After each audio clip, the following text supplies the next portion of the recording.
Vamos a dar inicio al encuentro de hoy. Bueno, lo primero saludarlas, darles la bienvenida, contentarnos de estar todas aquí en una contraviento y marea, porque son tiempos difíciles. Yo sé que para todas, especialmente para las mujeres, esto ha sido una etapa muy, muy recargada de trabajo. La virtualidad nos ayuda en algunos aspectos, pero también nos presiona demasiado en otros. O sea que todo eso lo comprendemos, ¿no? Y lo tendremos también en cuenta para tratar de no recargar excesivamente un trabajo que ya de por sí es exigente.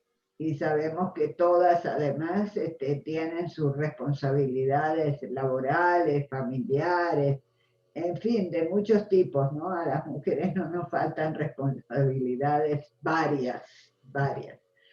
Entonces, bueno, bienvenidas. Magdalena hacía una recordaba que en realidad nosotras estamos en una experiencia virtual, de aprendizaje virtual, y básicamente, sobre todo en el taller, no hay clases virtuales como tal, sino que ustedes tienen el material, conversamos, y siempre me preguntaba.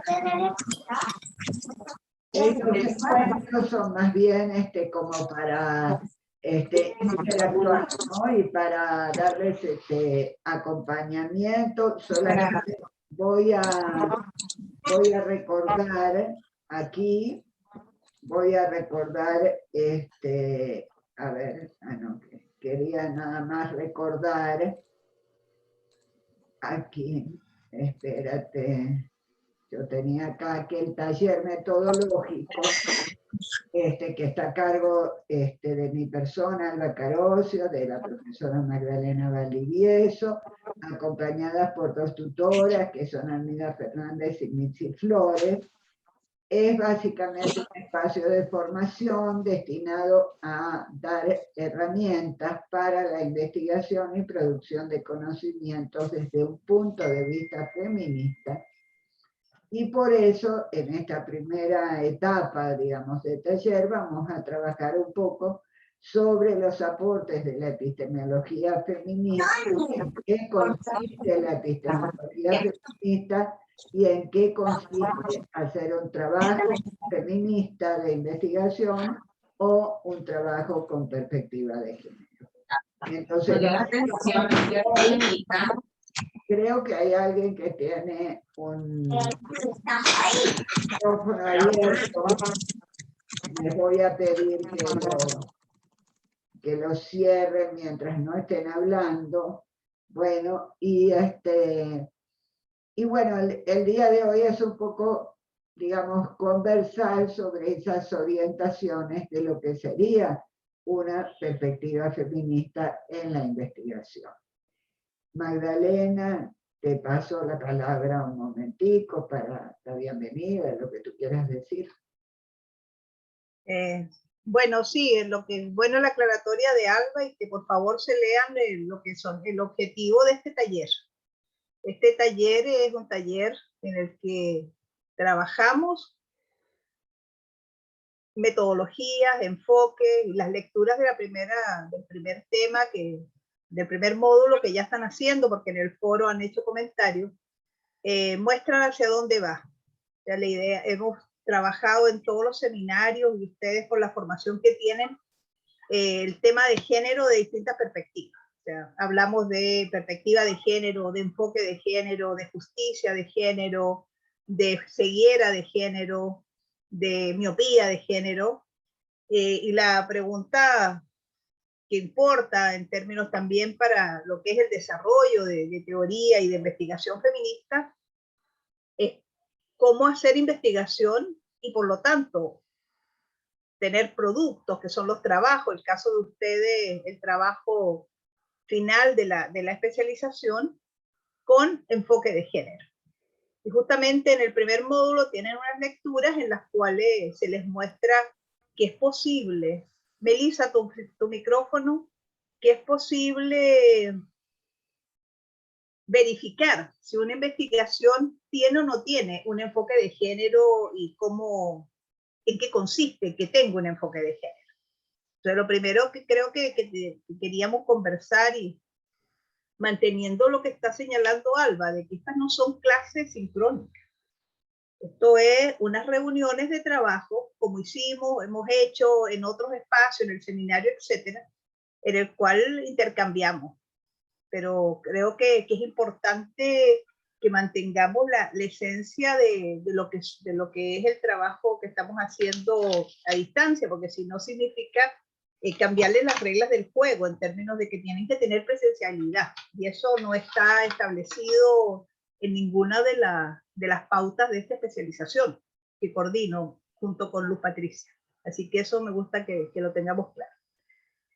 Entonces, hemos hablado y profundizado en el tema de género, y queda siempre la duda cuando incluso cuando ya uno hace investigación y trabajo, si efectivamente ha logrado incorporar no solo el enfoque, sino si ha utilizado metodologías que le permitan producir investigación, producir conocimiento con esta perspectiva. Quizá también, para empezar, volver a señalar de que mujer y género no es lo mismo, que podemos hacer investigaciones y podemos producir trabajos, producir conocimiento, que es imprescindible y sigue siendo necesario, más que necesario, como les digo, imprescindible, sobre las situaciones que afectan o vivimos las mujeres en distintas condiciones. Pero una cosa es investigación sobre situación de las mujeres y otra cosa es una investigación de género.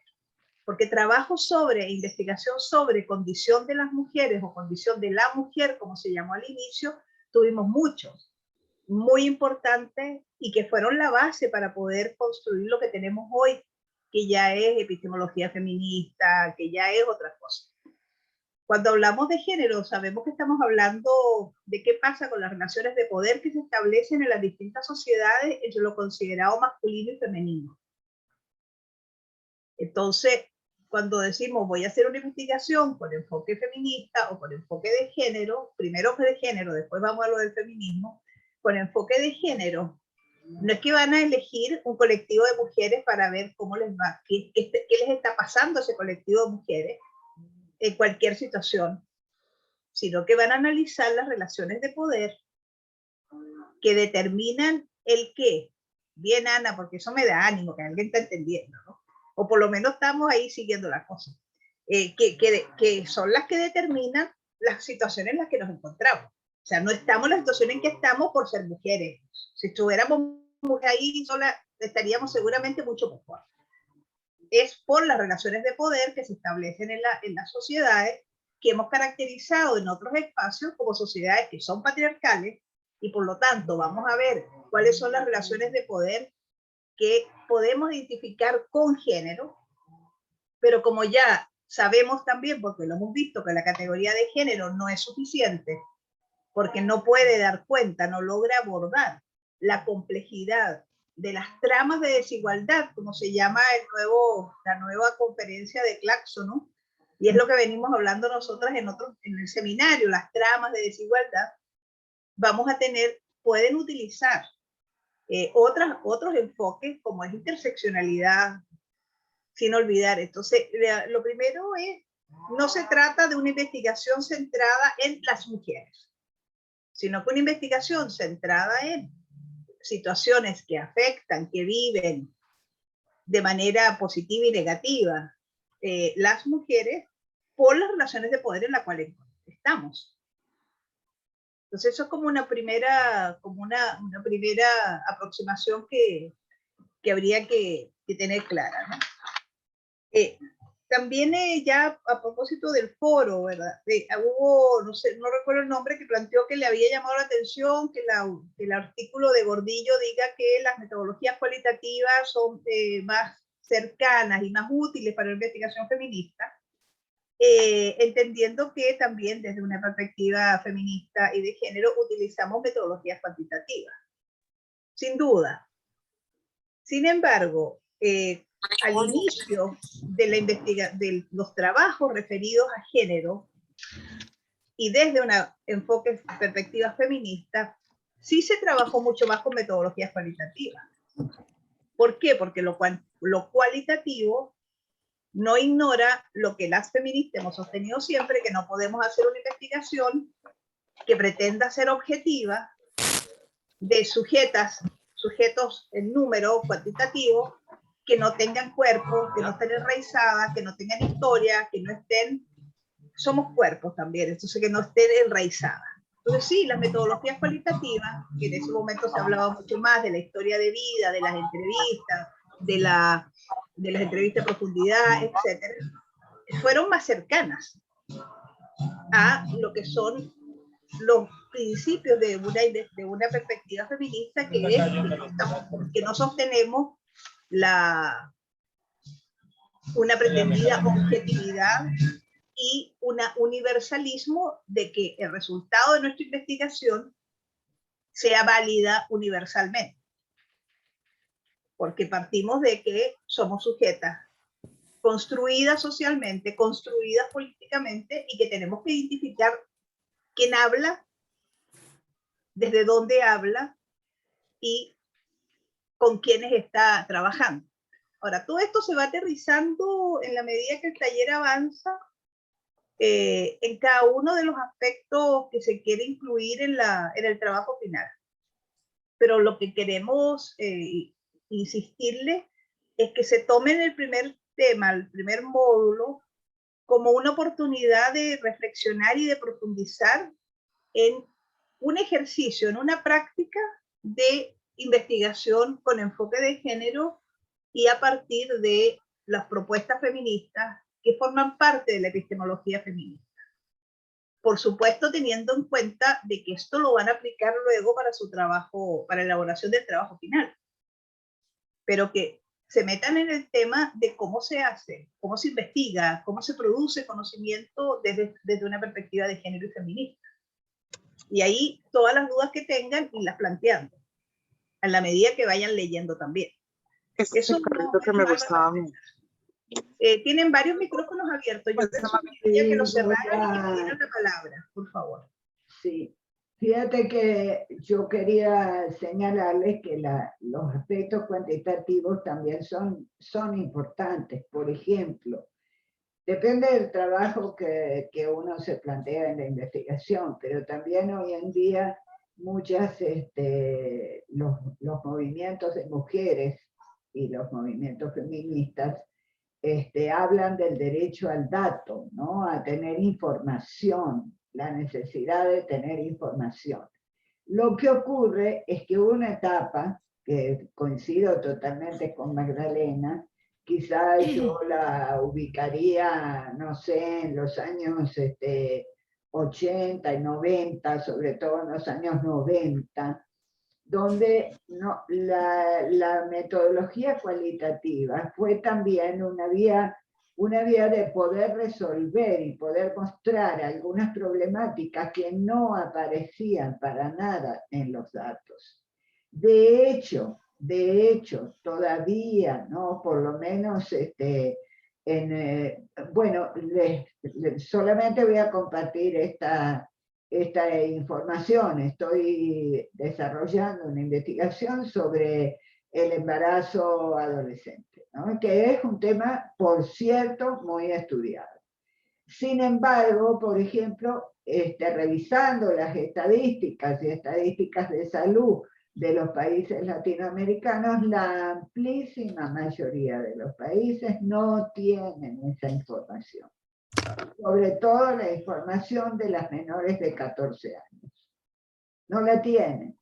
Entonces la metodología cualitativa fue una manera inicial, lo cual no quiere decir que inicial y que continúa, ¿no? Porque eso tiene unos valores de mostrar unas determinadas realidades que cuando se trabajan cuantitativamente, pues no se podrían mostrar.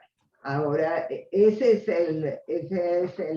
el punto con la metodología y cualitativa. Ahora, no quiere decir que no podamos trabajar también la metodología cuantitativa con perspectiva de género, porque de hecho, por ejemplo, ¿no? Voy a poner otro ejemplo. Por ejemplo, los temas de pobreza. El hecho de que las mujeres en general son más pobres y son más, hay mayor proporción de mujeres en los sectores empobrecidos, es una cuestión que se puede mostrar muy bien con la estadística. O sea, se muestra la realidad, aunque a lo mejor no pueda explicarse por qué es así, pero ese dato es como importante, ¿no? Es importante para mostrar que sí, que hay una realidad.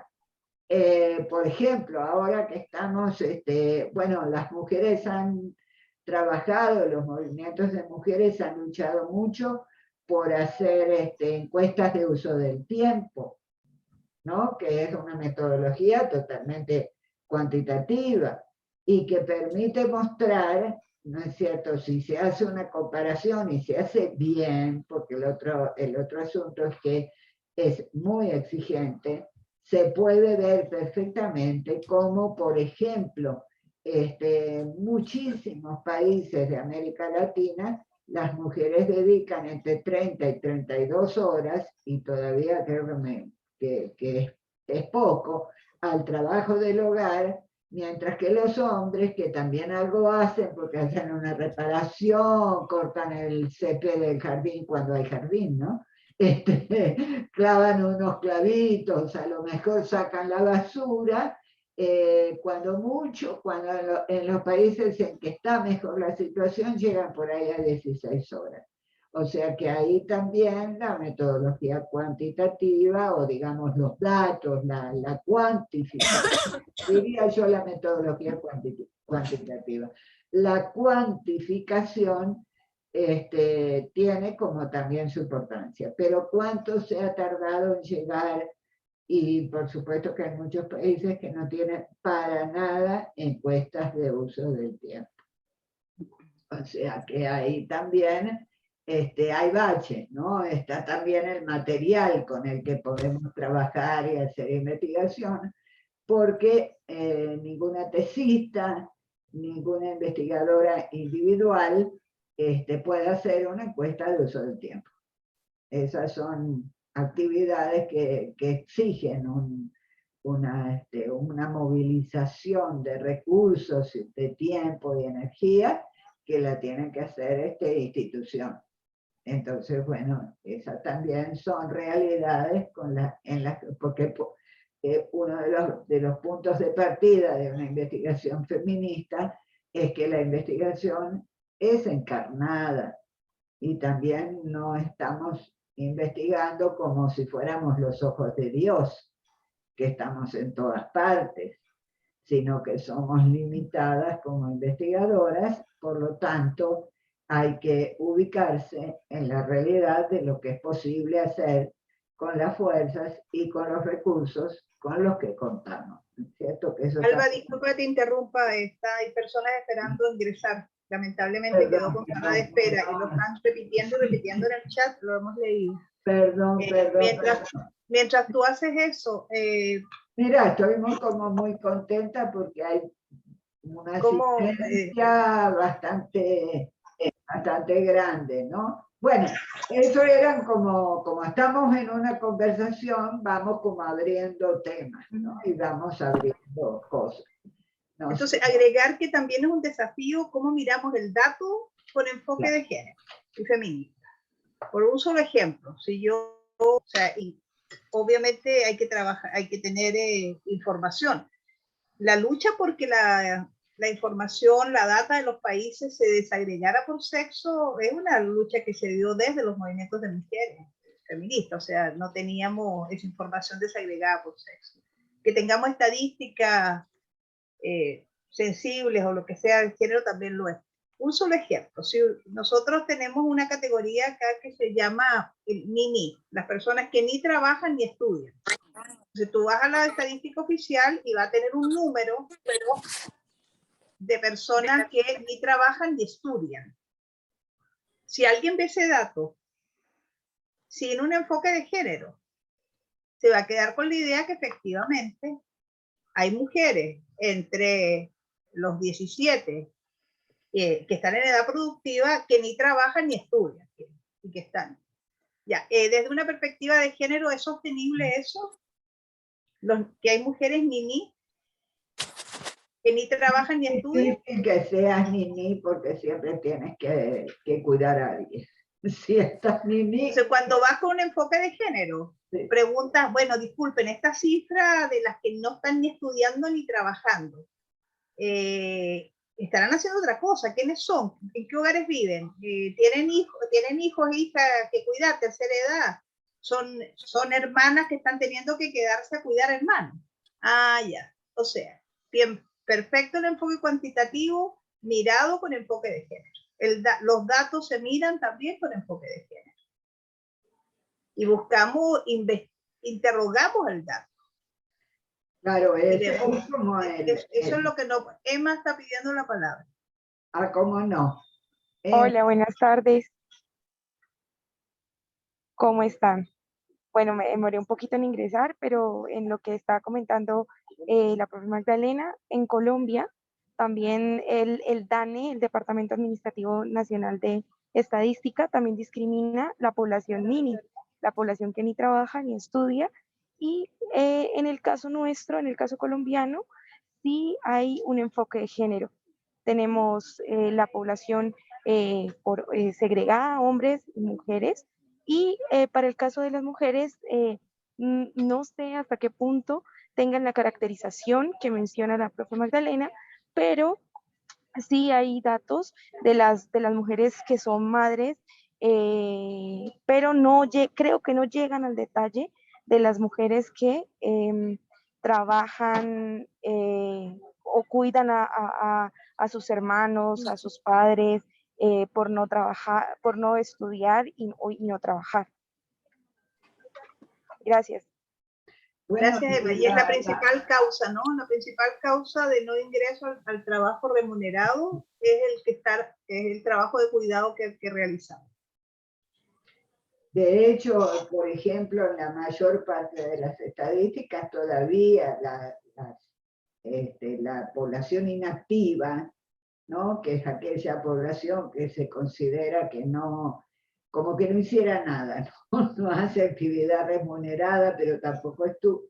Ahí se ubican las amas de casa, se ubican los jubilados y jubiladas, cosa que también es bastante cuestionable que los jubilados y jubiladas sean población inactiva, y los estudiantes. Entonces, como que todavía eso no se ha podido cambiar, ¿no? Todavía eso no se ha podido cambiar, así como no se ha podido cambiar que la OIT considere que las amas de casa y las que cuidan sean consideradas trabajadoras, ¿no? Lo más que se ha logrado es la protección en la jubilación, pero mientras lo están haciendo, no se las considera trabajadoras, o sea, hay muchísimo camino todavía por recorrer, justamente con esa perspectiva que estaba planteando Magdalena, que es la perspectiva del poder. Tenemos, permiso, tenemos a Miriam Kelly, con la mano levantada. Con Miriam, con la palabra. ¿Qué tal? Buenas tardes a todos. Yo quería hacer una consulta justamente con lo que estaba diciendo Magdalena, que hay cierta profundización en algunos países más que otros, ¿sí? En Argentina hay datos, pero no de todo tampoco los aspectos. Entonces, cuando uno elige el tema, y quizás, no sé si me adelanto, bueno, pido disculpas y lo vemos después, pero cuando uno elige el tema a investigar,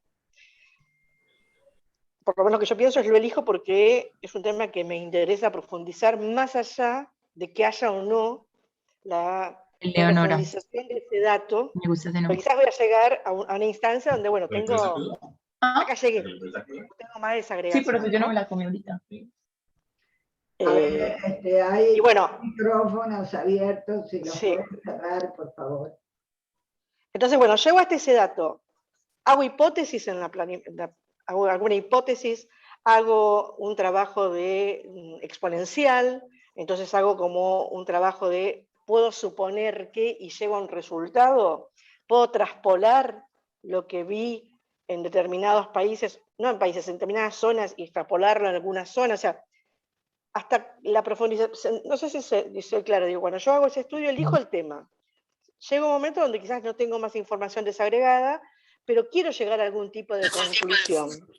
Entonces, digo, bueno, puedo elegir quizás una zona, porque acá hay provincias que quizás están, como en la ciudad, acá para la ciudad de Buenos Aires, que tiene más información desagregada, tiene su filosofía, tiene su cultura social también diferente, y hago hipótesis, profundizo con hipótesis, tengo en cuenta premisas para hacer esas hipótesis, o llego hasta el momento de profundizar donde tengo el dato cierto, y bueno, y quedo hasta ahí. ¿Se entiende la consulta? Sí, yo te diría que tienes que profundizar, ¿no? Y justamente todo lo que se ha hecho, todo lo que se ha trabajado durante la especialización, todas las lecturas que han hecho en diferentes diferentes seminarios que han tenido, etcétera, por supuesto que te ayuda a formular las hipótesis, te ayuda a tratar de entender esa realidad, porque para eso es que se han hecho, ¿no? Ahora, eso no significa que justamente lo que tú llamas las hipótesis, que son las ideas, ¿no? A lo mejor ni siquiera hipótesis viene con una terminología muy dura de la investigación, más, digamos, por ejemplo, en biología, en física, en química, pero bueno, pero que son tus explicaciones de por qué esa realidad se está dando, no salen de la nada. No salen así que las sacaste de la galera, salen de lo que tú has leído en las diferentes literaturas, en los diferentes textos, y bueno, y por supuesto que hay una lógica en lo que se puede aplicar y lo que no se puede aplicar, es decir, tú tienes los datos, ¿no es cierto? Hay quienes dicen que a los datos hay que hacerlos hablar, ¿no? Y a mí eso me gusta bastante, ¿no? Tú tienes los datos, pero en la medida en que tú conoces realidades, has visto otras cosas, etcétera, tú puedes, por supuesto, especular, ¿no es cierto? Es decir, por ejemplo, ¿no? Voy a dar un ejemplo tontísimo que se me ocurre a mí ahora, ¿no? Es decir, por ejemplo, uno puede tener los datos de niños y niñas con desnutrición, ¿no es cierto? Tú puedes ver a lo mejor que hay más niñas. Sabemos que en general los alimentos se priorizan hacia los varones y en general en las casas se prioriza porque se piensa que los varones necesitan más comida y que las niñas, ¿no? Entonces, bueno, esa es un hallazgo, una idea que viene manejándose en muchos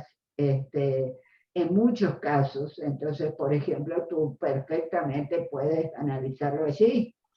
O sea, las hipótesis que tú dices no nacen de la nada, nacen de investigaciones previas, de lecturas previas, etc. No sé si, Magdalena, tú quieres aportarle alguna otra. De acuerdo con eso, o sea, dos afirmaciones. Primero, siempre tenemos hipótesis, porque siempre tenemos ideas, respuestas en relación, ideas acerca de por qué se producen los problemas que nos interesan. Nadie habla desde la absoluta... Perdón. Nadie habla desde la absoluta... No tengo idea por qué pasa esto. Uno tiene alguna idea acerca de por qué se está sucediendo algún fenómeno. Ahora, uno la puede convertir en una hipótesis de trabajo. Y puede partir con más de una hipótesis de trabajo, porque tampoco es que vas a tener al inicio de una investigación una respuesta, porque si no, ¿para qué vas a investigar? O sea, uno investiga cuando el conocimiento que tiene acerca de un problema o de una situación que le interesa no es suficiente para satisfacer lo que uno espera saber. Por ejemplo, si yo requiero abordar a través de una política pública una situación cualquiera de la que nos deben, voy a investigar cuando todavía tengo preguntas de investigación, dudas, insatisfacción con el conocimiento que tengo, si no, no investigo. Y lo segundo es que nadie investiga lo que no conoce. Que yo soy una afirmación, pero ya más inicial y primitiva de los filósofos y las filósofas. Nadie investiga lo que no conoce, porque por algo sabe del tema que les motiva a profundizarlo, como estaba preguntando Miriam, o sea, algo sé de eso, si no, no se me plantea ni siquiera como problema a la conciencia, ¿no? Porque sabemos de algo que se nos plantea como problema y queremos saber más o queremos o hacer una propuesta. Y antes de que, y lo otro que yo creo que es bueno avanzarlo de una vez, desde una perspectiva feminista, no de género, que género es una categoría, bla, bla, bla. Feminista, uno investiga para transformar. Investiga para tener más elementos que le permitan actuar e incidir y modificar la situación que está investigando. Por eso es tan importante que en los trabajos que uno hace tenga propuestas, tenga no solo que diga esto fue lo que encontré, lo están pasando pésimo por esto y lo otro, y el femicidio es terrible, y los datos y todo lo demás. ¿Cuáles son las propuestas de acción para modificar esa situación? Por eso la diferencia entre una investigación feminista y una investigación que no lo es que una investigación no feminista puede dar cuenta muy ampliamente de un problema y hacer una muy buena descripción, narrativa, complejísimo, lo que quiera. Lo que no vamos a encontrar es un compromiso con transformar esa situación y hacer propuestas para cómo se modifica la situación que hemos encontrado. Bien, la Procuraduría General. Alba, tú tienes la posibilidad terrible de cerrarle los micrófonos, así que haz uso. Muchas gracias. Hola. ¿Me avisan? ¿Se puede? Sí, gracias. Sí, yo quería agregar a lo que ya acaban de decir Alba y Magdalena. Me parece que es uno de los nudos más importantes de este taller, y es precisamente el abordar aquello de lo que sabemos algo, bien por la vía de lo personal, por la vivencia, por los imaginarios, las representaciones que tenemos de lo que está ocurriendo, pero que no estamos suficientemente contentas con esas explicaciones que se dan ni en la literatura ni en las investigaciones previas. Y bueno, queremos conseguir una forma de explicarlo, una forma distinta, queremos conseguir una mirada distinta, un perfil distinto, pero como bien dijo Magdalena al final, desde una perspectiva transformadora, siempre con propuestas transformadoras. Lo digo en un sentido como muy práctico. Yo recién, hace par de años que hice esta formación, y recuerdo que por mucho que hayamos, tengo como muy claro que por mucho que hayamos tenido formación con literatura, con muchos documentos, el trabajo de investigación es el que nos permite realmente terminar de construir aquella cosa que queremos, de la que queremos saber, pero además que nos permite generar nuevas dudas para seguir escribiendo, para seguir pensando. Entonces, esta es una invitación propiamente a que se animen a ir pensando, identificando sus problemas de investigación para nosotros acompañarlas en el camino. Leida quería también hacer una participación. Leida, tienes la palabra. Sí, gracias, hola. Hola, un gusto estar aquí y volvernos a encontrar desde lo del curso, los seminarios. Algunos estamos coincidiendo ahora mismo entre un seminario y ahora el taller. La pregunta viene para conectar con lo que decía, lo que estamos hablando tanto la profesora Magdalena como Mitzi. es con la mirada puesta en esto, de que esas preguntas de investigación, ese interés investigativo surge de aquello de algo que sabemos y que nos interesa, porque ese saber previo pues nos sirve, ¿verdad? Como filtros, como gafas de varios colores, para mirar esa realidad que nos inquieta y por la que queremos saber más. Entonces, ahí viene la pregunta. A sabiendas de que provenimos de diferentes disciplinas, desde el derecho, la sociología, la geografía urbana, y en mi caso de la arquitectura y el urbanismo, pues puede ser también la investigación encaminarse, enfocarse desde la disciplina, ¿verdad? En la cual uno se mueve, se manifiesta, conoce y está inmerso.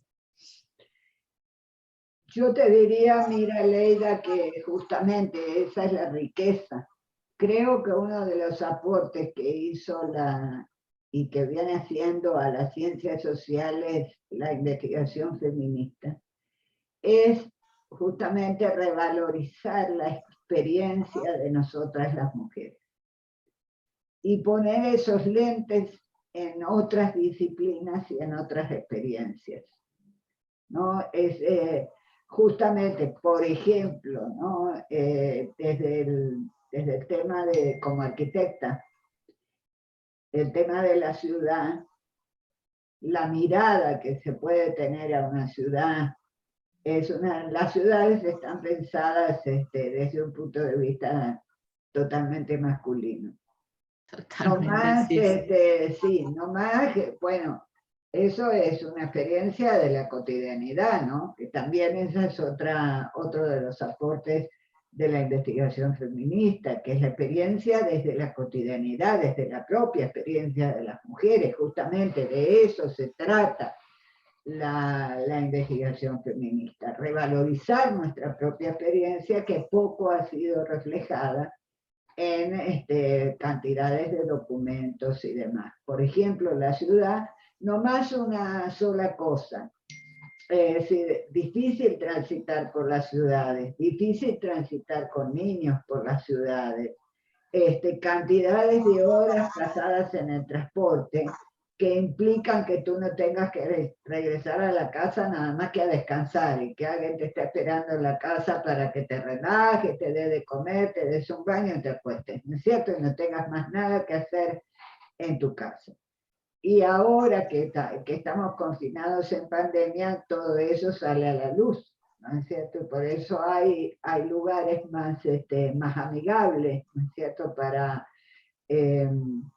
la vida y lugares muchísimo menos amigables. Bueno, pero ese es un solo detalle, ¿no? Pero sí, por supuesto, me parece muy válido que, que la investigación feminista, para mí, se tiene que alimentar de dos fuentes principales, ¿no es cierto? De las lecturas, del pensamiento, de todo ese conjunto de mujeres que han trabajado, que han pensado, que han explorado, que han plasmado cantidades de cosas, que nos descubren muchos problemas y muchas miradas que nosotros no teníamos, pero también de nuestras propias experiencias y de nuestra propia cotidianidad. ¿No es cierto? Sí, gracias. Nosotros también estamos viendo. Esa es una de las características de la investigación feminista, que pone sobre la mesa lo que se estudia, pero también la vida de las propias investigadoras, ¿no? Es decir, porque nosotras al final también estamos viviendo condiciones de opresión, quizá a lo mejor diferente que otras, ¿no? Y siempre con la mirada puesta en la transformación y en la emancipación. Quería hacer como un recorrido, ¿no? Que quizá la investigación comenzó históricamente en mostrar algunas problemáticas de las mujeres que estaban totalmente ocultas, ¿no? Es decir, qué sé yo, en América Latina, Sor Juana Inés de la Cruz, pues que escribe y trata de que se respete el pensamiento cuando se pensaba que las mujeres ni siquiera pensaban, ni siquiera tenían lógica, ¿no? Allá por la colonia. Y después unas etapas de investigación que ponen al descubierto y van revelando una cantidad de problemas, los enfoques de género que tienen que ver con esas relaciones y las relaciones de poder, y hoy en día hablamos de unas investigaciones feministas con todas las letras así, bien clarito que son feministas, porque tienen como norte la emancipación y la transformación. ¿No es cierto? Es como una, o sea, fuimos sacando cada vez más cosas y siendo más exigentes con nuestro propio trabajo de investigación y con el de todos. ¿Alguien más quisiera otra? Alba, alguien más, alguien pide entrada a la sala, que hay gente esperando, por favor. Ahí estoy dándole. Puedes quitar en la sala de espera. No sé, Leida, si tenía que ver justamente con el enfoque desde otras disciplinas, y se refirió el ejemplo a Alba, lo de la arquitectura. Desde todas las disciplinas podemos mirarlas y cuestionarlas desde esta otra perspectiva. Y viendo lo que estaba planteando por ahí Valeria, que dice, sí, pero la estructura de las ciudades no solo excluye a las mujeres, sino que también a las diversidades, a la discapacidad, a las personas racializadas. No estoy tan de acuerdo con esa afirmación, en tanto creo que tenemos que ir como separando las cosas. El espacio urbano identificado en una mirada hegemónica en las sociedades en las cuales vivimos, que son patriarcales, que son modernas, que son coloniales también, y que son capitalistas. El espacio urbano identificado para lo público. Y ya bien sabemos qué es lo que se considera público en la modernidad. Público en la modernidad es la producción, es la política, son los quehaceres pensados para la masculinidad. Por lo tanto, están hechos, como está diciendo Alba, para el trabajo productivo remunerado. Y todo el transporte urbano se piensa de cómo acercar a las personas que trabajan, a la fuerza de trabajo, a los centros de trabajo, y cómo regresarlos a sus hogares. Pero no se ve el trabajo reproductivo. Y en una planificación urbana, al no ver el trabajo reproductivo, el espacio urbano no es pensado para la vida, que incluye lo productivo, lo reproductivo, sino que es pensado solo para lo productivo. Entonces ahí tenemos espacio urbano para las instituciones, para el trabajo, para el comercio, pero no espacios urbanos pensados para la reproducción de la vida, que tiene que ver con esa relación de otro tipo. Y en relación, por supuesto que las personas con discapacidad padecen el hecho de que las ciudades no estén acondicionadas, los espacios no estén acondicionados, sino pensados en un sujeto universal, que es el que la va a usar, que tiene una altura determinada, un peso determinado, que puede caminar, etcétera, que camina rápido y que puede cruzar las calles en un semáforo que se tarda 1 minuto y no 2, porque la tercera edad se tarda 3, como yo, y ya eso no está pensado para eso, está pensado para este sujeto, este sujeto único, este sujeto privilegiado de la modernidad, que es masculino, que tiene una edad que le permite hacer todas esas cosas. Entonces, claro, ahora cuando me agregas a las personas racializadas, estás metiendo unas categorías que tienen que ver con, que por supuesto están dadas por otro eje de dominación, ¿verdad? Que es la colonialidad.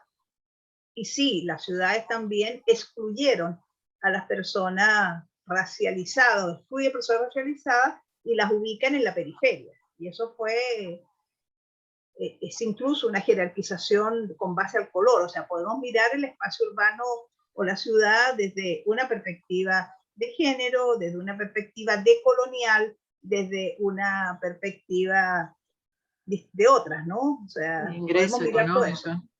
Ahora, como dice Alba, en este camino hemos pasado por los estudios de la mujer, que fueron desde los 60, 70 hasta los 80 más o menos, que fue todo el trabajo de visibilizar el aporte de las mujeres a las disciplinas, a la sociedad.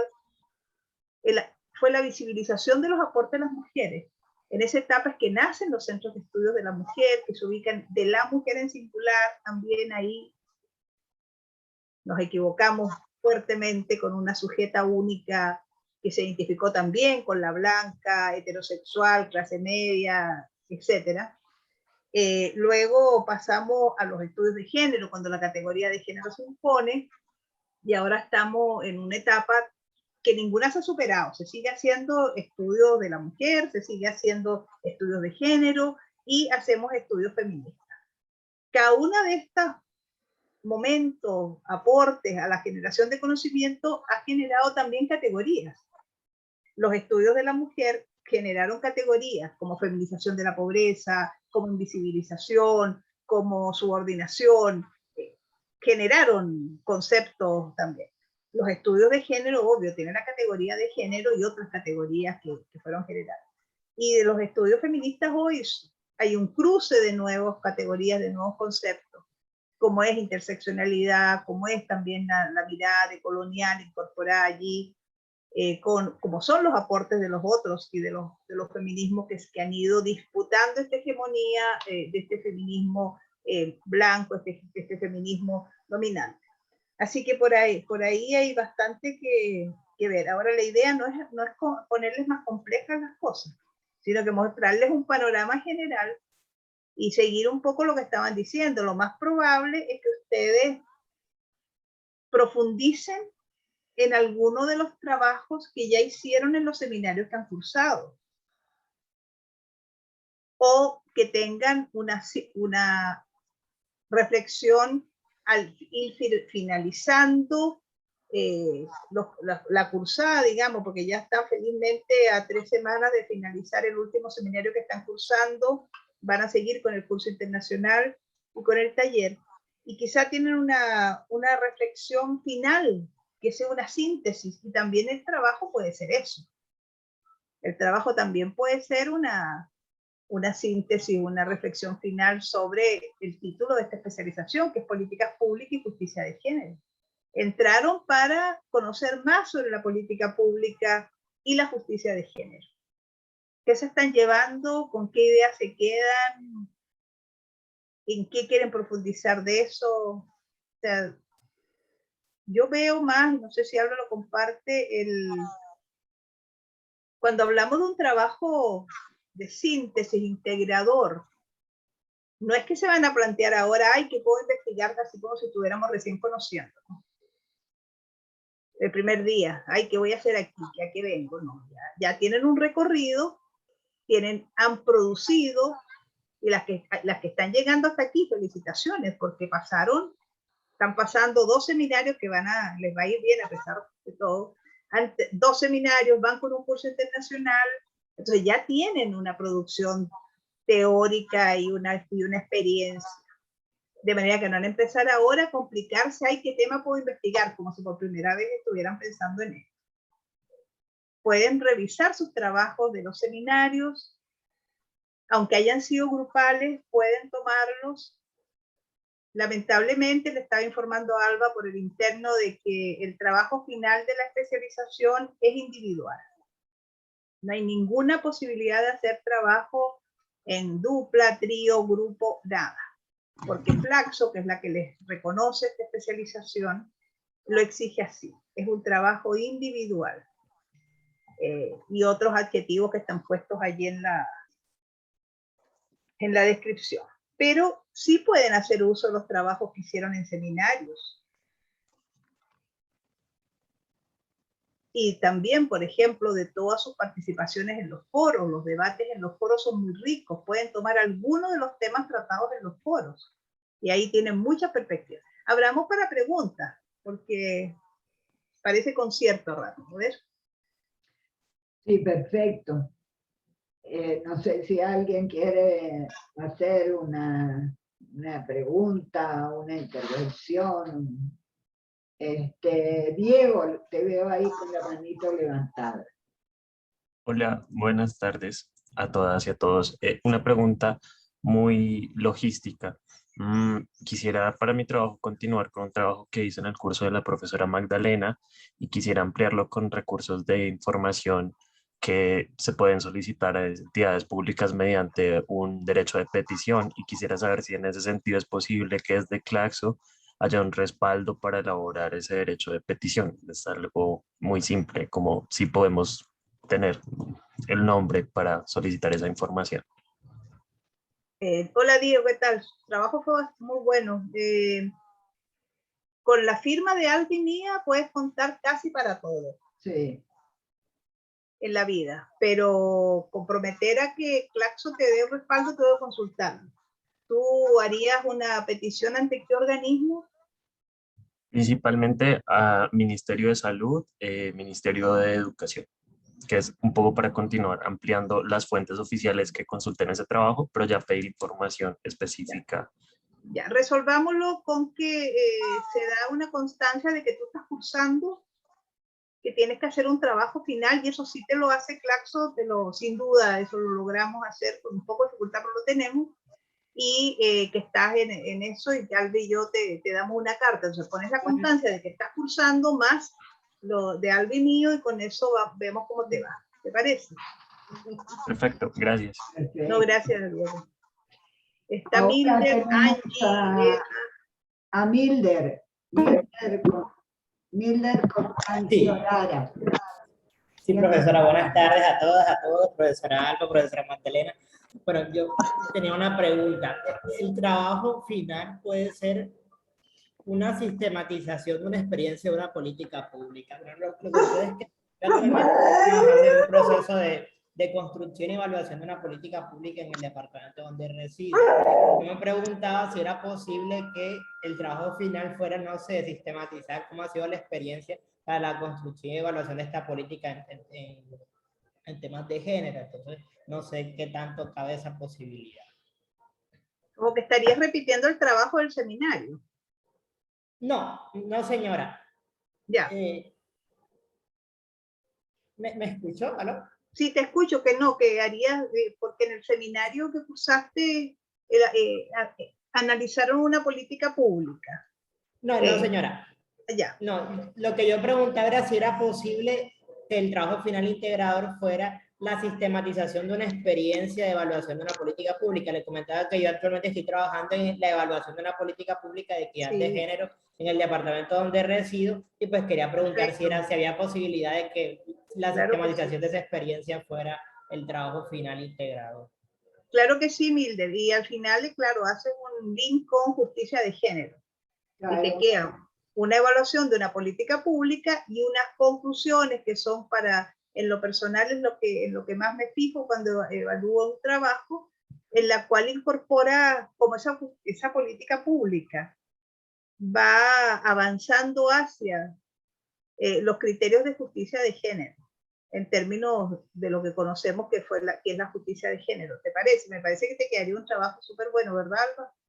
Yo creo que sería un aporte muy lindo. Muy bueno. Sí.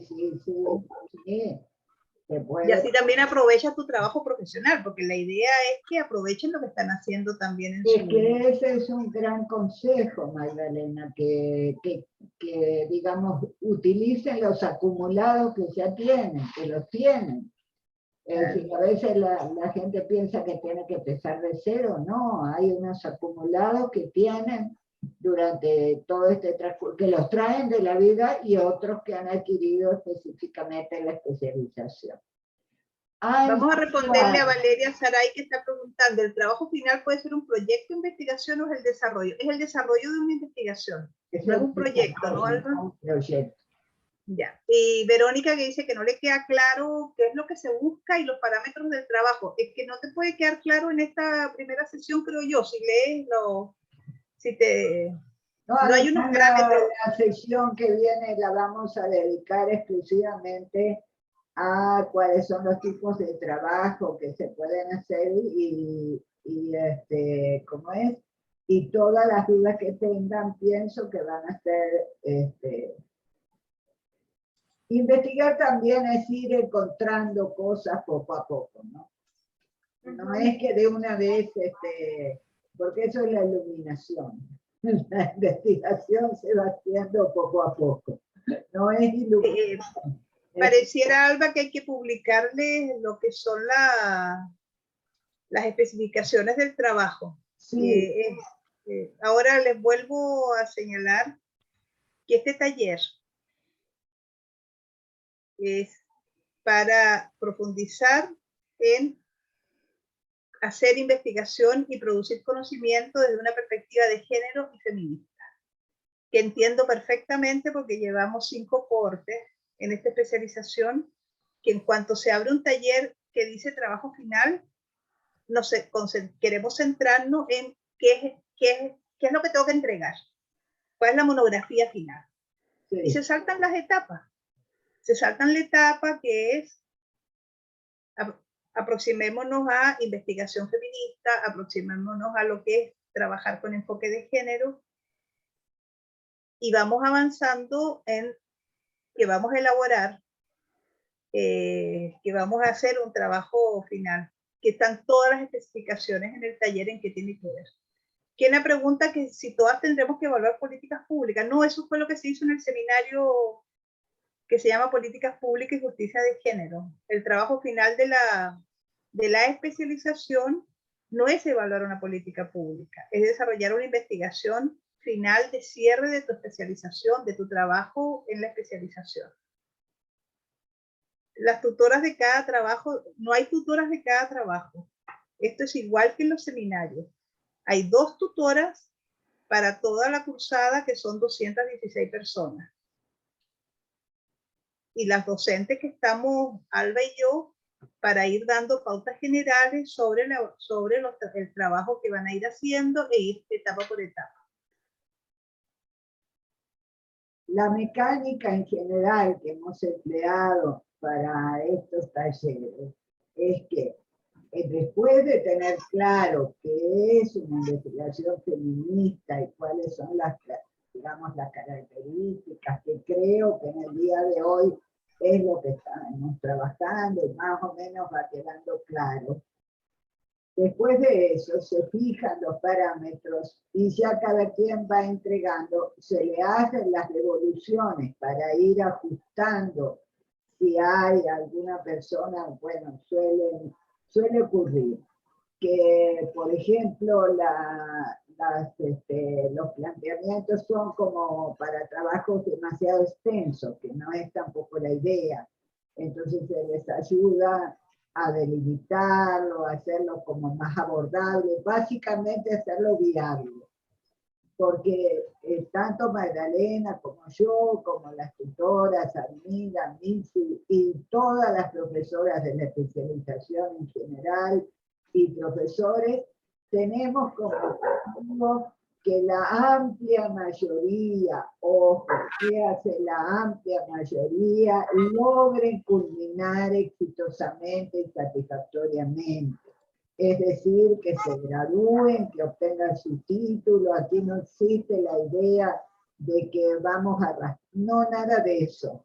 No, de lo que se trata es de eso, de apoyarlos y ayudarlos a que culminen con mucho éxito y felicidad su especialización. Entonces se les va haciendo un asesoramiento lo más específico que se pueda, contando que no existen tutoras, como lo dijo Magdalena, como es en las universidades, que se hace un trabajo de tutoría. Pero tampoco se está esperando que se haga una tesis de grado, sino un trabajo integrador final, ¿no es cierto? Donde se muestre, donde tenga justamente el enfoque feminista. Y no se angustien porque, bueno, con los 2 avances que se van a hacer, si ustedes leyeran el cronograma, allí está explicado, van a tener bien avanzado el trabajo integrador final para que después en enero, a fin de enero, principios de febrero, lo entreguen y tengan su evaluación y obtengan su título. En febrero. Melissa Rojas está pidiendo la palabra y luego Caro Molina. Primero Melissa y después Caro. ¿Estás escuchando? Hola, sí, buenas, saludos a todos. Sí, yo más que nada compartirles o comentarles un poco en qué cosas vengo pensando o reflexionando para encarar este trabajo, porque me gustaría profundizar sobre un tema en el que vengo trabajando básicamente en mi tarea en los últimos años y que tengo una sistematización hecha, ¿no? Que me gustaría trabajar en la reflexión sobre esas prácticas con comunidades indígenas, con organizaciones en realidad de mujeres indígenas del norte de la Argentina, pero digamos, no todo es color de rosa, o sea, la sistematización cuenta, bueno, el trabajo, cómo se viene elaborando con ellas, cómo vienen ellas construyendo su mundo de la vida, sus producciones, cómo vienen saliendo adelante, pero yo quiero profundizar sobre todo en las relaciones de poder que se establecen entre las organizaciones de mujeres y las ONG que trabajan con ellos. O sea, yo era parte de una ONG que venía trabajando hace tiempo y me pasa dos cosas, ¿no? Por un lado, que se viene haciendo una tarea interesante desde proyectos sostenidos en el tiempo de años, de 15, 20 años con estos grupos, pero realmente se logra esa transformación y esa reivindicación de derechos, esa autonomía, o esto que hablamos de la justicia de género, ¿no? O sea, se llega realmente a que las organizaciones de mujeres sean autónomas y libres en su desarrollo. O sea, son preguntas que me hago y que fui parte de un proceso en donde yo decía o todos pensábamos que íbamos hacia eso, ¿no? Pero realmente son cosas que hoy me cuestiono justamente por las relaciones de poder de quienes dirigen esas ONG, quiénes son las mujeres que están al frente, no solo, digamos, hablo del perfil, ¿no? Hablamos de mujeres que adineradas, que representan a un sector del tercer sector en la Argentina, que tienen relaciones internacionales con la cooperación internacional y que laburan con mujeres de base, de campesinas e indígenas. Entonces, quisiera ir encontrando la bibliografía, las autoras o las investigaciones que me puedan ir ayudando a reflexionar sobre esa tarea y no solamente contar la sistematización de una experiencia, sino trabajar esas interpelaciones o preguntas que no sé si me explico, pero bueno, eso. Muy bien, vamos a darle la palabra a Caro y después te contestamos o te hacemos algún aporte. ¿Te parece, Melissa? Para ir adelantando. Sí, por favor, gracias. Hola, yo quería compartir un poco en qué estaba pensando hacer el trabajo. Soy trabajadora social en un centro de salud pública de La Pampa, Argentina, y me interesa como trabajar o conocer las experiencias de las mujeres que se atienden, vendría a ser en la salud privada, y cómo acceden a la interrupción de embarazo. El año pasado, bueno, se sancionó la ley de interrupción voluntaria del embarazo, entonces me gustaría conocer qué pasa en el ámbito privado, de cómo las mujeres acceden, las mujeres que tienen obra social, y pensaba en esto, lo que tenía duda en esta mirada feminista, o de alguna manera lo que tiene que aportar el trabajo de investigación, es si, además de, bueno, de las cosas que yo quiero conocer de esas experiencias, identificando por ahí más las barreras que hay, si de alguna manera construir como una hoja de ruta de las mujeres que tienen obra social y que demandan la interrupción en el ámbito privado, o sea, aporta la mirada feminista. No sé si me explico. Sí. Bueno, miren, me parece muy importante que ustedes capitalicen su propia experiencia y lo que ustedes ven en la realidad, porque ustedes son parte de, tanto Melissa como Caro tomarían, digamos, para indagar más y para hacer su trabajo algunas realidades de las que conocen de primera mano, porque son investigadoras y también son autoras que están inmersas en esa situación. Eso está muy bien, es una metodología feminista perfectamente válida que uno como investigadora sea participante, ¿no? Participe en la situación. Entonces, bueno, todo depende de digamos, de la profundidad del análisis que se puede hacer en esa determinada situación. Es decir, no vamos a exigir, como se suele exigir, ese desapego que en algunas otros tipos de investigaciones, no, usted tiene que tomar un tema con el que no tenga nada que ver, porque si no está explicada, si no tiene sentimientos, etc. No, la investigación feminista al contrario, ¿no? Corresponde tener sentimientos y corresponde tener percepción. Y eso también tiene que entrar en la investigación. Eso es lo que les puedo decir. Y bueno, quiero contestar una cosa. Sí, Alba, por favor, vamos por partes. O sea, lo primero, vamos a darles cuál es la fecha de entrega de la primera evaluación, que no está puesta hasta qué día pueden entregar la primera evaluación, corresponde al módulo 1, hay un cronograma, pero precisémosles la fecha de entrega de la primera evaluación. Sí, miren, a ver, hay 3 evaluaciones nada más. ¿No es cierto? La primera evaluación es una evaluación muy sencilla, que ya está puesta, que se puso para que la puedan hacer desde ahora hasta la semana número 6. ¿No? Hay que ponerles una fecha de entrega. La fecha de entrega, a ver, si nosotros estamos considerando, bueno, ponle tú, tengo que calcularla, la verdad.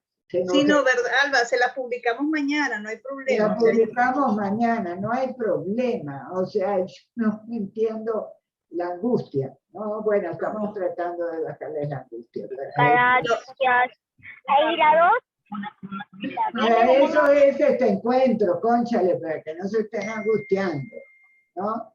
En segundo lugar, la segunda petición que hacen. La segunda petición que hacen es que aprovechemos el tiempo para darle los lineamientos del trabajo final. Eso significa de que no vamos a debatir sobre investigación feminista, sobre epistemología feminista, nada de eso, sino que nos vamos directo al trabajo final, les damos las pautas y nos vemos cuando lo entreguen. Eso no es así, o sea, confíen en que Alba lleva bastante tiempo dirigiendo este taller, que van paso a paso. Se supone de que ustedes están empezando un taller de investigación y metodología feminista.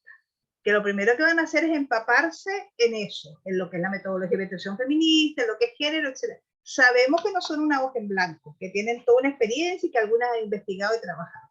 Luego que van a elegir un tema o problema de investigación. Que lo van a elegir. Y una vez que lo elijan, van a tener unas clases en las cuales se les dan los datos y la información para que entreguen un primer esquema, un proyecto, para que después desarrollen un primer capítulo, etc. Y cuando terminan este taller, quedan en condiciones de elaborar su trabajo final. El trabajo final no se entrega en este taller. El trabajo final se entrega al finalizar la especialización 2 o 3 meses después de finalizar la especialización. Eso lo dicen las pautas generales de la especialización. Este taller, tal como lo dijo Alba, tiene 3 evaluaciones. Aquí no se entrega el trabajo final de la especialización. El trabajo final de especialización se entrega cuando se concluye la cursada, 3 meses después de haber terminado todo. Lo decíamos varias, para no quedarnos viendo casos particulares, sino el proceso de trabajo por etapas general. Está en el calendario, el proceso de trabajo general está en el cronograma. Pueden revisar el cronograma que está publicado. Lo que sí les recomiendo a todas y a todos los que están presentes aquí y los que van a ver este video, es que por favor lean los materiales. Es decir, este encuentro que tendremos otro viernes que viene específicamente sobre el trabajo y demás, no sustituye la lectura de los materiales, ni sustituye el trabajo con la plataforma. No es que aquí van a encontrar todo dicho y entonces ya está, simplemente se ponen manos a la obra. No, es decir, tienen que hacer las lecturas y tienen que ir pasando por las diferentes unidades, porque también tengo la percepción de que ustedes pensaron, bueno, está bien, entonces no tenemos que leer nada, sino que nos vamos al encuentro y en el encuentro encontramos todas las respuestas. No. ¿No? Es decir, se está en un tipo de trabajo que es un trabajo virtual. Entonces es muy importante que hagan las lecturas, es muy importante que miren el cronograma, es muy importante que lean el programa, es muy importante que entiendan que la investigación tiene pasos, que no es, como les dije antes, que no es una iluminación que lo recibí y ya está, ¿no? Sino que bueno, que vamos haciendo las cosas paso a paso, pero también sin angustia, porque para eso es que se están haciendo estos encuentros, porque fíjense, ha sido la pandemia, voy a decir algo muy casero, ¿no? Muy de la cotidianidad. Ha sido la pandemia la que puso a descubrir el Zoom como este instrumento y a estarnos todo el día pegados en las computadoras a través de esta interacción. Estamos en la 5ª cohorte y realmente es la primera cohorte en la que se han planificado varios encuentros. Antes esta experiencia se hacía completamente virtual. ¿No? Virtual en el sentido, perdón, virtual, que no, con materiales, con entregas, y entonces la gente leía, la gente entregaba su material y se le contestaba. Como sin duda ustedes se dan cuenta, en estos encuentros hay una cuestión práctica. Nomás en este momento en la sala tenemos 87 personas. Es decir, sería imposible que nosotras todas las dudas y todas las respuestas y todos los asesoramientos lo hiciéramos a través de encuentros virtuales. Son 210 personas las que están inscritas en este taller. Entonces les recomiendo ampliamente leer el cronograma, leer el programa, leer los pasos que tienen que darse. Este encuentro es sobre qué es una investigación feminista y cuál es, digamos, el quid del asunto, el meollo del asunto.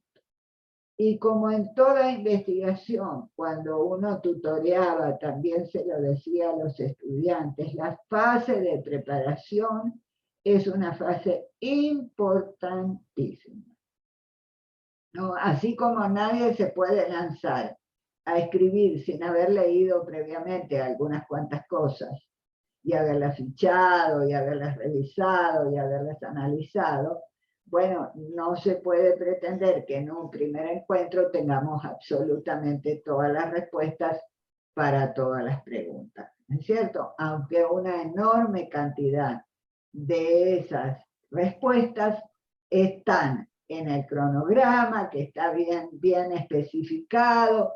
Cuando se dice 6 semanas, bueno, cuenten 6 semanas, ¿no? Es decir, agarren su telefonito y miren, ¿no? Eso viene dando en tal fecha, ¿ok?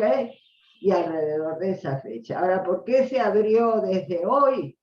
Por si alguien quería adelantar. Y siempre tenemos esa mecánica, ¿no es cierto? Abrimos las cosas con suficiente tiempo.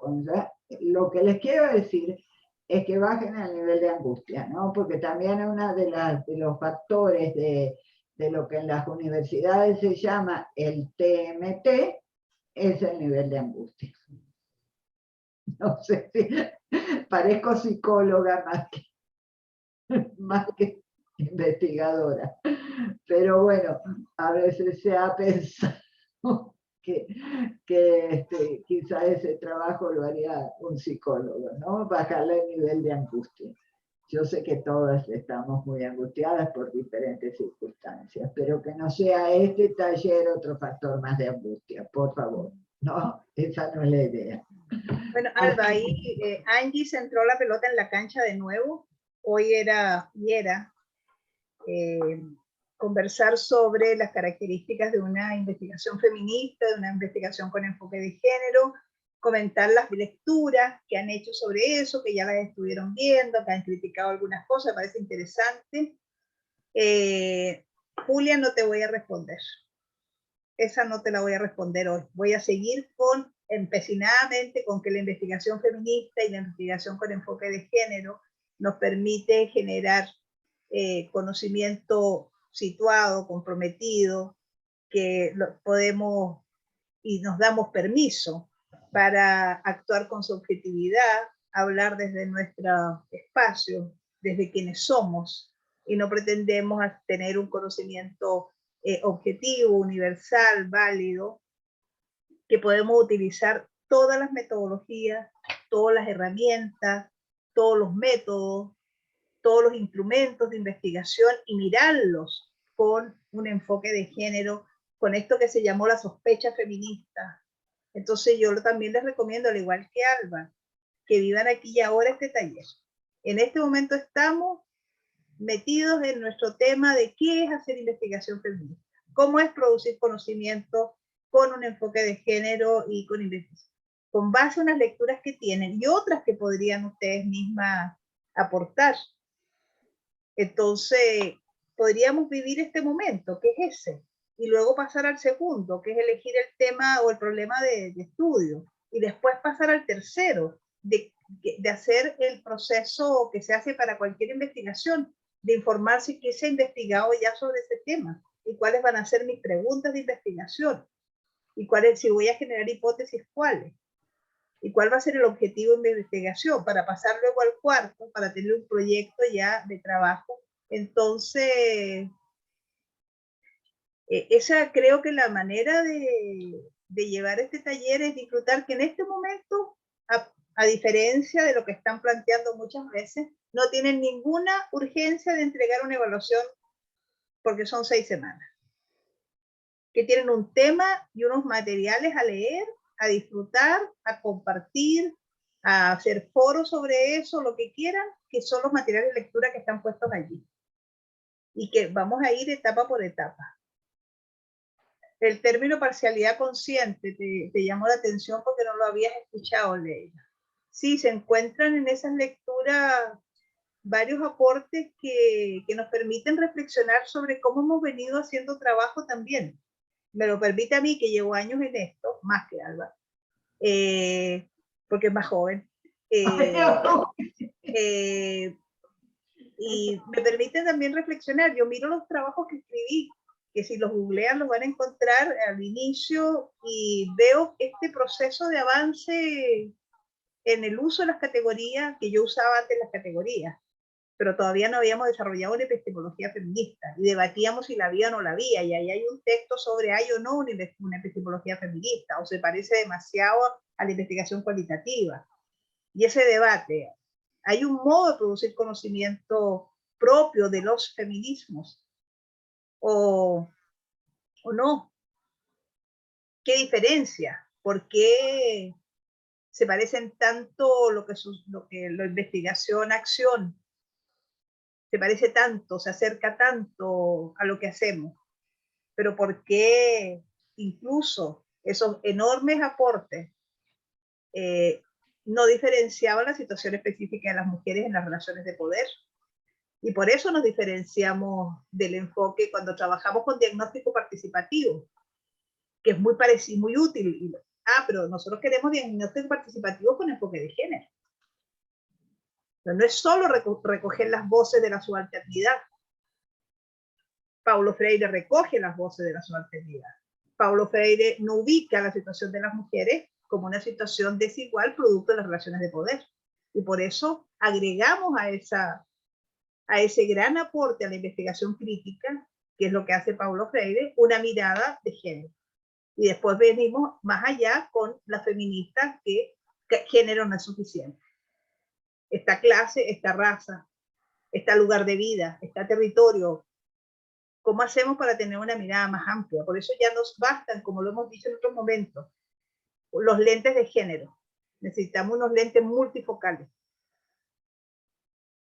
Y tampoco basta mirar la realidad desde lejos. Una investigación feminista se compromete con la realidad que encuentra desde dentro, no desde fuera.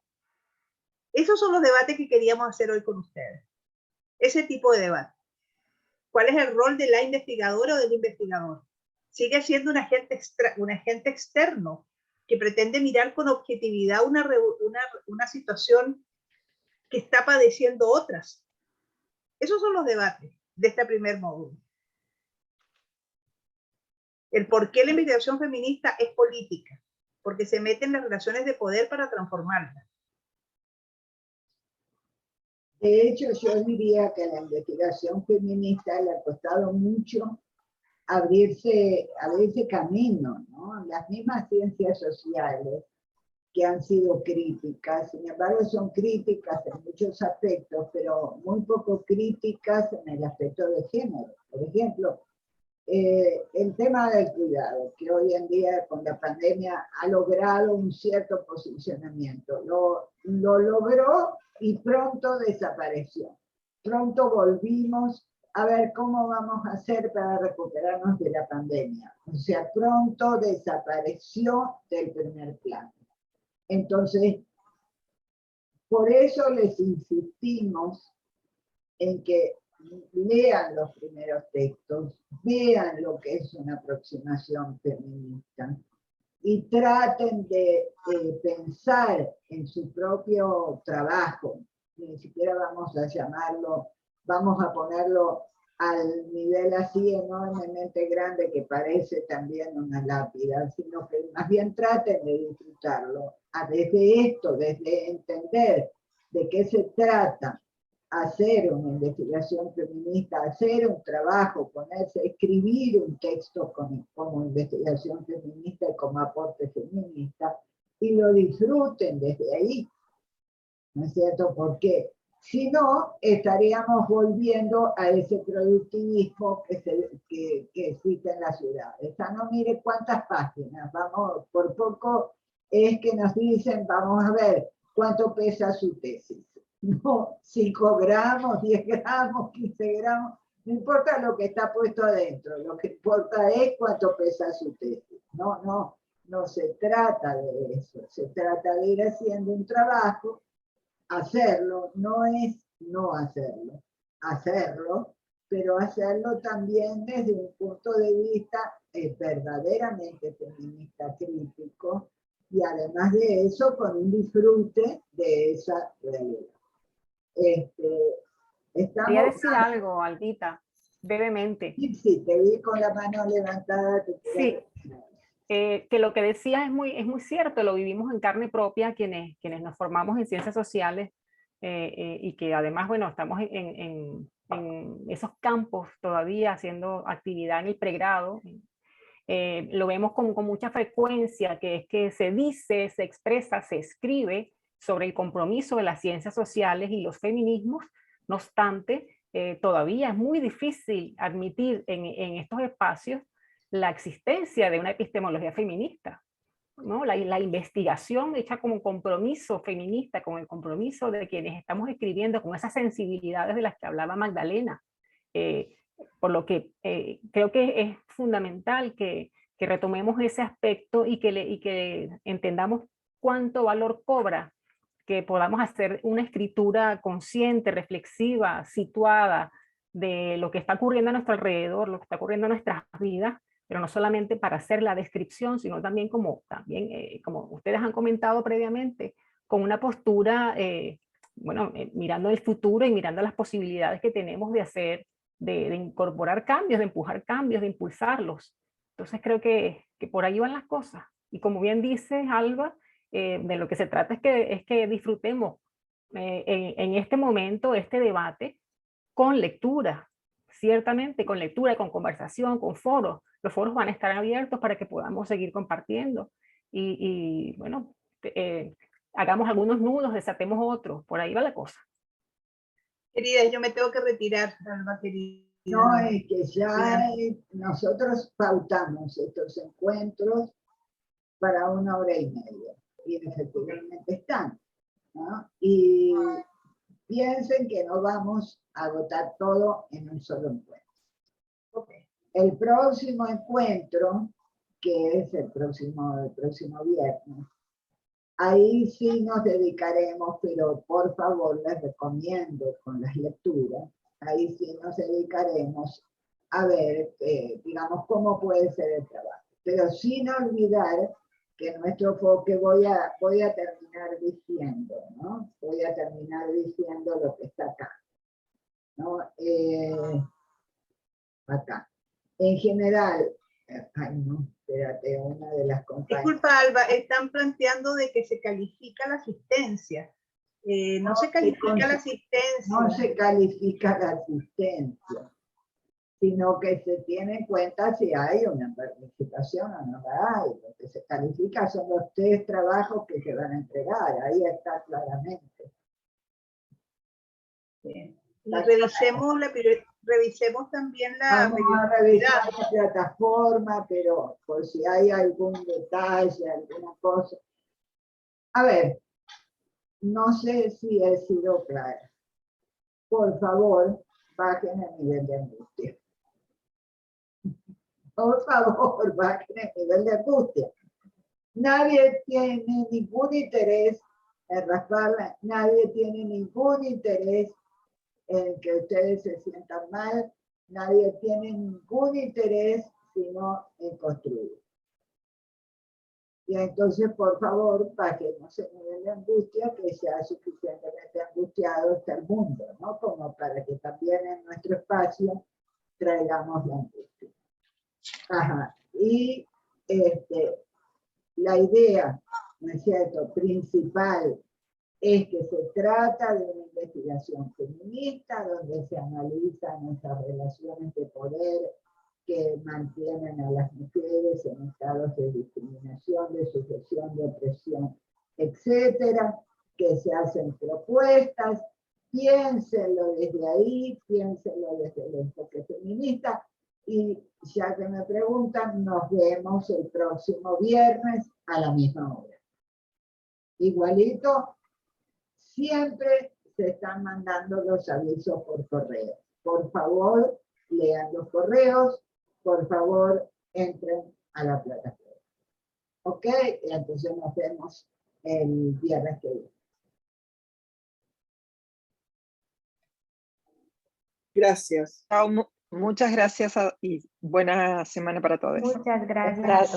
Gracias a todas. Gracias, hasta luego. Chao, chao. Boa noite. Gracias, buena noche. Buenas noches. Gracias. Boa noite, muito obrigada.